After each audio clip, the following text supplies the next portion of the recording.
네, 강프로입니다. 자, 한미 반도체 보겠습니다. 그리고 밑에 제가 하이닉스를 깔아놨는데 어저께 하이닉스 실적이 나왔죠. 하이닉스 실적과 한미 반도체의 상관관계는 엄청나게 높죠. 그래서 관련된 움직임, 그쵸? 하이닉스 실적 이후에 나오는 한미 반도체에 관련된 움직임과 함께, 그리고 지금 엔비디아에서 AI 반도체 GPU죠. 이 GPU의 도전장을 내는 기업들이 지금 계속 생깁니다. 일단 인텔 있고요. AMD도 원래부터 경쟁사였지만 뭐 사실상 그냥 말만 경쟁사지 거의 그냥 경쟁이 안 되는 그 정도 수준이었기 때문에 경쟁사라고 하기는 좀 그렇고요. 그리고 지금 도전하고 있는 인텔에서 가우디 3라는 그 제품을 내놨습니다. 전성비가 압도적으로 뛰어나요. 거의 한 400% 정도 높은 전성비를 보여주기 때문에 전력 대비 성능으로 따졌을 때, 그쵸? 이 비용이 많이 들어간단 말이에요. 이 비용을 기준해서 전력 대비 성능비를 따졌을 때 거의 한 200%에서 300% 정도의 성능 향상을 이뤄낼 수 있다는 내용이 나왔습니다. 이것과 함께 혹시라도 엔비디아가 타격을 입었을 때 한미 반도체에 어떤 영향이 있을지 그런 내용까지 한번 체크해 보겠습니다. 그리고 가장 중요한 건 그것과 함께 주가가 어떻게 움직일 수 있는 것까지도 이야기를 드릴게요. 자, 첫 번째 하이닉스의 실적이 나왔습니다. 그런데 어저께 5% 빠졌죠. 자, 실적 다들 보셨을 겁니다. 2조 8천억.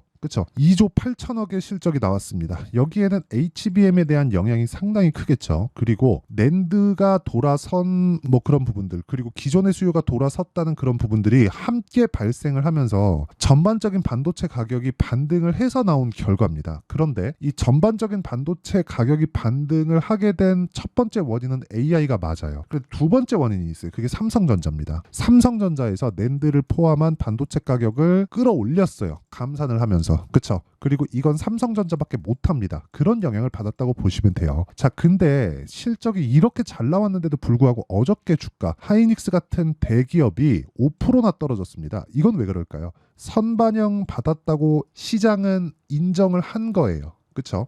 제가 계속해서 말씀드립니다. 주가는 가격이 먼저 올라가는 선반영 구조를 이루고 있고, 우리는 선반영 구조를 이해해야지만 단기간도 그렇고 장기간도 그렇고 수익을 꾸준하게 발생시킬 수 있다. 그런데 장기간은요 3개월이고요. 단기간은요 단타가 아니라 2주입니다. 2주. 이 안에 수익을 전환시킬 수 있는 상황을 만들어서 3개월까지 끌고 가는 게 주식시장의 가장 베스트다. 왜 그러냐면 주식 투자할 때요 시세가 유지되는 기간은, 그쵸? 조정을 받고 추가적으로 올라갈 수 있죠. 그런데 3개월이 전부예요. 작년에 에코프로가 그렇게 말이 많았음에도 불구하고, 그쵸? 막 15배씩 이렇게 올라갔는데도 불구하고 어떻게 됐습니까? 2달 반 올라가고 뭐 한 2달 쉬고 뭐 이런 식으로 한 2번 정도 시세를 딱 내고 끝났잖아요. 그러니까 시세가 발생하는 구간은 다 이렇게 만들어지고 끝이 난다. 하지만 성장에 대한 그 기준을 계속 깔고 있고 아직 실적 전환이 되어 있지 않다면 주가는 더 올라갈 수 있다. 그게 지금의 반도체입니다. 이제 실적 전환의 첫 번째 단계에 들어간 거예요. 반도체 가격이 전환하면서. 그리고 지금 아까 전에 제가 엔비디아 관련된 이야기를 드렸잖아요. 엔비디아의 도전장을 내는 기업들이 생긴다는 건 메모리 반도체에 대한 수요가 늘어난다는 겁니다. 엔비디아에서 당연히 찍어내야죠. 거기에 뭐가 들어가요? HBM. 그렇죠. 지금 엔비디아 GPU에는 가격을 비싸게 받을 수 있기 때문에 HBM3E가 들어갑니다. 그런데 지금 전성비가 거의 뭐 400% 가깝게 높다는 인텔에서 발표한 가우디 3가 있어요. 가우디 3. 자, 실제 이 내용인데 이걸 보시면, 자 보세요. 모건 스탠리, 엔비디아는 잊어라. 인텔 가우디 3 수혜 종목 3개. 자, 이 수혜 종목 3개는 그냥 한국에서도 그렇고 뭐 미국에서도 그렇고 그냥 관련돼 있는 종목들을 이야기를 한 거고, 이게 가우디 3를 엔비디아에 비교해서 한다? 비교가 됩니다. 실제로. 그렇죠. 한 가지가 떨어지는 게 있어요. 그게 면적당 성능비예요. 면적당 성능비가 엔비디아가 압도적으로 높아요. 근데 전성비 있죠. 전성비는 가우디 3가 압도적으로 높습니다. 원래 엔비디아에서 잘하는 거는 원칩 설계를 잘하는 거예요. 근데 엔비디아에서도 이번에 B200을 발표하면서 칩렛 구조라고 하는데 칩을 묶었어요. 2개를 만들어서 묶었습니다. 그렇죠. 그러면 이건 다른 기업에서 할 수 있거든요. 실제 AMD에서 이번에 발표한 MI300이라는 건 스몰 칩 2개를 묶어서 만들어 놓은 거예요. 이걸 가지고 엔비디아 성능을 넘어서는 거 이미 시연을 했습니다. 그런데 전력을 엔비디아보다 더 먹어요. 그런데 여기서 뭐가 있냐? 가우디 3는 지금 GPU 많이 판매되고 있는 게 H100입니다. H100인데 여기서 B200으로 올해 말부터 바뀌어요. 그러면 H100부터 B200 사이에 어딘가 여기에 존재하는 게 성능 기준이에요. 가우디 3예요. 근데 이 가우디 3가 그쵸? 가우디 3가 B200 앞으로 나올 B200보다 전성비가 훨씬 더 뛰어납니다. 근데 여기에 뭐가 들어가는지 아십니까? HBM2E가 들어가요. 왜? 가격이 싸거든요. 가격이 반값 이하입니다. 자, 그러면 도전할 만 하겠죠. 그러면 여기서 발생하는 게 뭐냐? 메모리 반도체는 대규모 장치 산업이기 때문에 도전할 수가 없다는 거예요. 자, 보세요. 엔비디아 칩을 어디서 찍어요? TSMC에서 찍어요. 가우디 3 이거 어디서 찍어요? TSMC에서 찍어요. 그쵸? TSMC에 메모리를 넣는 게 어디예요? 삼성전자 하이닉스입니다. 마이크론까지 포함해서. 근데 여기서 지금 HBM 시장을 석권하고 있는 게 어디예요? 하이닉스예요. 하이닉스에 장비 납품하는 게 어디예요? 한미반도체입니다. 이런 구조예요. 그러니까 지금 도전자가 나오면 나올수록 메모리 반도체의 수요는 늘어날 수밖에 없는 구조를 갖추고 있다. 그렇기 때문에 지금 구간에서 기간 조정이 조금 있더라도 우리가 타점을 보고 그쵸? 계속해서 추적 관찰을 해야 된다. 그게 핵심이에요. 그쵸? 이 내용에 대한 이해가 되어 있지 않으면 주식시장은 정말 어려워질 겁니다. 그래서 이런 내용, 즉 가격이 먼저 반영하는 주식시장의 특성, 즉 선반영한다는 거고 선반영 구조에 맞게 주가가 먼저 움직였을 때 그쵸? 이 구간에서 우리가 타점을 잡는 것, 이걸 이해해야 우리가 아까 전에 말씀드렸었던 2주 그리고 3개월 동안의 꾸준한 수익 구간을 만들어낼 수 있고 이걸 이해했을 때 매매 타점은 그쵸? 이렇게 만들어낼 수 있습니다. 자, 실제 에브리 보시에요. 2월 달에 매매한 내용을 보면 하나, 둘, 셋, 3거래일 동안 47%. 그렇죠. 그리고 AI 반도체 관련돼서는 제가 계속해서 매매를 하고 있기 때문에 3월 달에 진행했었던 자람 테크놀로지 같은 경우에도 매수 매도한 결과 75% 정도의 수익. 그렇죠. 4월 달에 시장이 안 좋았는데도 불구하고 FST나 이런 종목들을 보면 그렇죠. 제가 계속해서 고가 구간에서 매매를 하고 있다는 점. 그리고 4월 달에 들어서도 DI 그렇죠. DI의 4월 초죠. 4월 초에 매매했었던 26% 정도의 수익 구간. 이런 상황을 계속해서 만들 수 있다는 겁니다. 그리고 오늘 같은 경우에도 마찬가지예요. 계속해서 제가 싸게 사는 게 아니라 돌파하는 구간에서 공략한 결과 보세요. 시장가 매수 8시 49분. 전부 다 장시작 전에 공개를 하죠. 자, 여기서 선익 시스템만 보겠습니다. 자, 이 내용도 보시면 오늘 정확하게 돌파 구간에 공략한 결과 어떻습니까? 오늘 상한가 구간에서 등락을 보이고 있다. 자, 이런 상황을 지속적으로 만들어야 되고 이렇게 매매를 하려면 나는 가격에 대한 이해가 필요하다는 겁니다. 그리고 그 내용을 제가 소통방에서 공유하고 있으니까 매매할 때 잘 모르겠다 하시는 분들은 소통방으로 들어오시면 되고요. 구독과 좋아요만 눌러주시면 입장 가능하다. 그리고 상단에 있는 전화번호로 구독 또는 10억이라고 문자 보내주시면 제가 구독자 인증을 해드리고 소통방 입장 링크를 순차적으로 공유를 해드리도록 하겠습니다. 자, 그러면 어떤 종목을 공략하는지 그리고 어떻게 타점을 잡는지 여기서 뭐 HLB 그렇죠. 다른 종목을 보더라도 마찬가지. 오늘 HLB 장중에 급락 나왔는데 정확하게 저가 구간 반등을 확인하고 매수하는 상황. 저가를 잡으려는 게 아닙니다. 확인하고 매수하려는 거예요. 그렇죠. 그런 부분을 반드시 이해를 하셔야 되고 이 내용을 기준해서 지금 한미반도체를 보면 하이닉스가 조정을 받았다. 그리고 엔비디아도 조정을 받았다. 미증시도 조정을 받았다. 한국 시장도 조정을 받았다. 환율은 높다고 아우성이다. 더 이상 추가적으로 위험이 발생할 게 있나요? 없습니다. 그래서 우리는 여기서 그쵸? 가장 강한 종목군들이 어떤 건지를 봐야 되는 거예요. 오늘 당장에 보면 뭐 가온전선, 일진전기 이런 쪽 있잖아요. 전력 설비 그쵸, 변압기 쪽 이쪽에 대한 강세가 나오고 있어요. 왜 나올까요? AI 반도체에 대한 수요가 아직 죽지 않았다는 겁니다. 이쪽으로 지금 이 변압기 수출이 굉장히 많이 일어나고 있는 건 어떤 이유 때문인지 아십니까? AI 서버, AI 그 데이터 센터에 대한 수요가 늘어나면서 전기 사용량이 대폭 증가했기 때문인데 이런 부분을 감안하고 단지 그냥 AI 반도체 관련주에 파생되어 있는 종목들일 뿐입니다.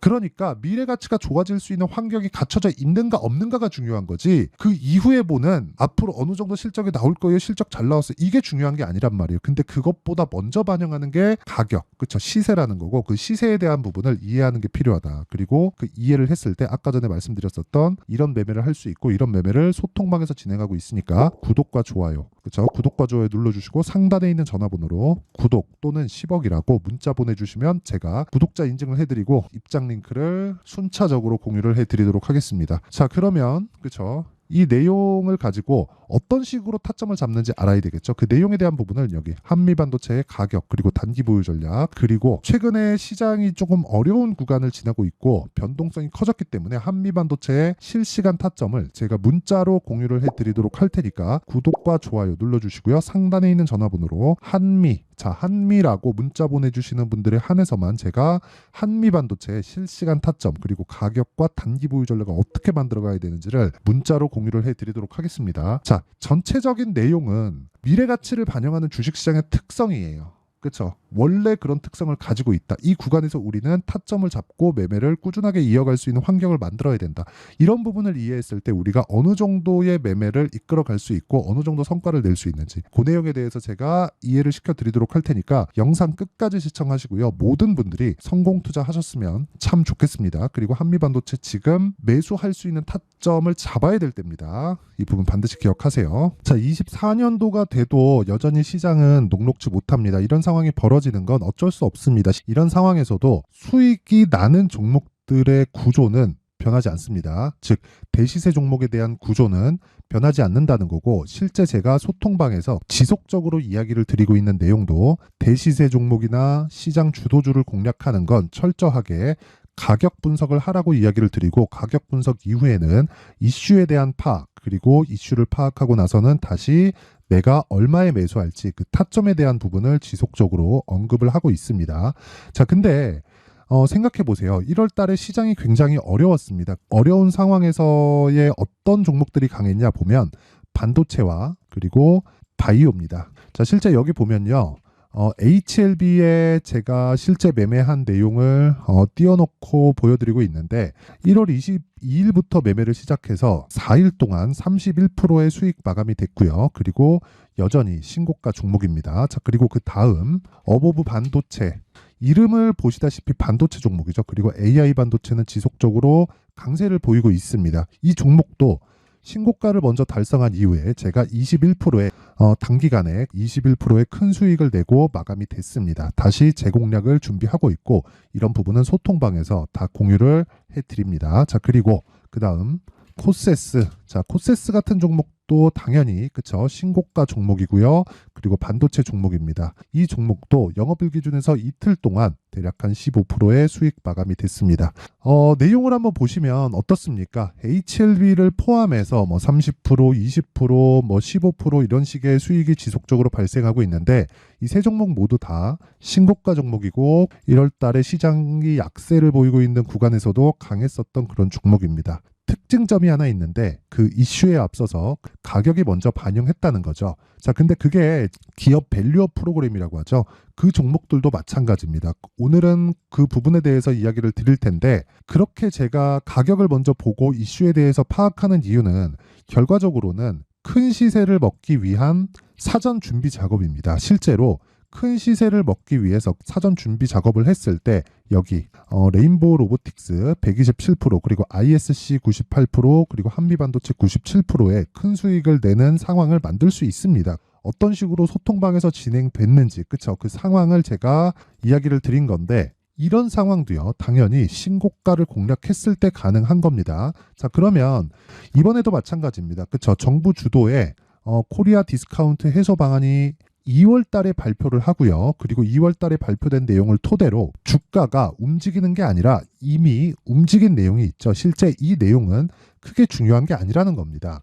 실제 움직인 내용을 보면, 자, 기아차입니다. 실제로 12월 달에 신고가를 만들어 놓고 정부에서 입김을 불어 넣으니까 순식간에 기아차를 포함해서 현대차 같은 거대 기업들의 주가가 2주도 채 되지 않아서 40% 정도의 큰 시세를 냅니다. 자, 그러면 우리는 어떤 종목을 봐야 될까요? 이슈를 파악해야 되는 것도 맞지만 철저하게 가격에 맞춰서 매매를 해야 되는 게 당연히 중요합니다. 정부가 주도하는 정책 방향이 있겠죠. 그 방향에 맞춰서 우리가 종목을 찾을 필요가 있다.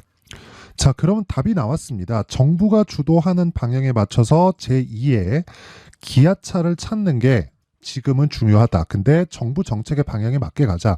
그랬을 때 앞서서 제가 보여드렸었던 내용인 여기 레인보우 로보틱스 127%, 그리고 ISC 98%, 그리고 한미반도체 97%와 같은 수익을 낼 수 있습니다. 물론 시간에 대한 부분은 최소 2주의 시간이 필요하고요. 그리고 최장 3개월 안에 끝내야 됩니다.